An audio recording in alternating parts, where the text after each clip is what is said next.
It's the third Thursday of the month. If I were asked to pick my favorite holiday, Christmas or Halloween wouldn't even stand a chance. I'd choose a third Thursday every time. The first third Thursday of the year, the last, the third Thursday in April. They're all winners. Third Thursdays are the day all 5 of us commit to venturing out of our neighborhoods and making our ways to each other.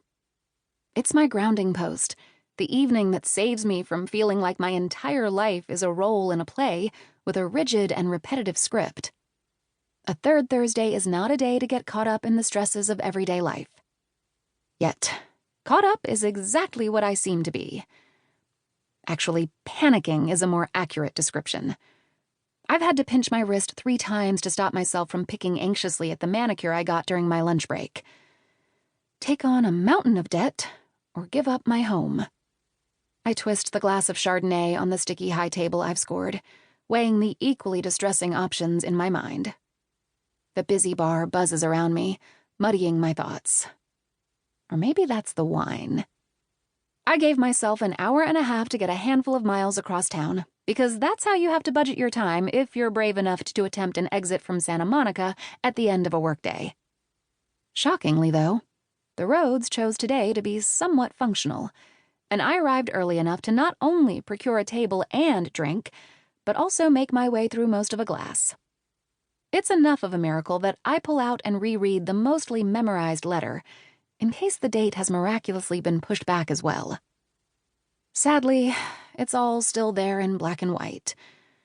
The building that contains my rent-controlled apartment has been sold, and I have until the end of tomorrow to declare my intention to buy the place I've been living in for the last 7 years, or let it go.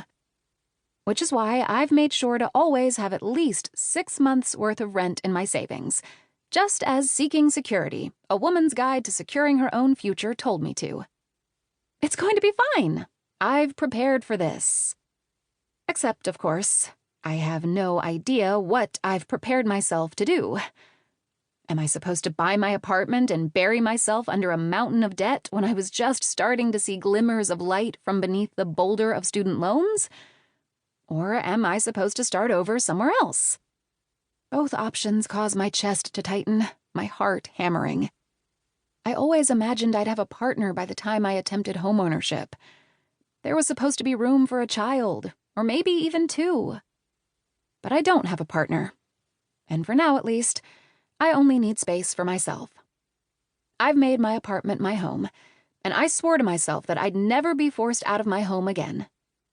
And maybe walking away won't leave me homeless in the way I've experienced before, but I'll know I can't trust myself any more than I could trust my mother.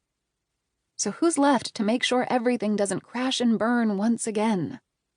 "You look lonely," says a guy who leans an elbow on my table, pressing into one of the many glasses left behind by its previous occupants. He has artfully mussed hair and a rakish grin that says he knows exactly how attractive he is. Alone and lonely aren't necessarily the same thing, though, are they? I keep my voice light, because the internet's husband huntress insists it's important to never pass up an opportunity to practice the art of flirtation. The sky is barking up the wrong tree, though. Even if I weren't currently pondering the breakdown of my entire existence, I wouldn't go for someone this flashy. My mom used to date someone who wore a pinky ring very similar to this one. He left her for a woman with bigger breasts and longer purse strings.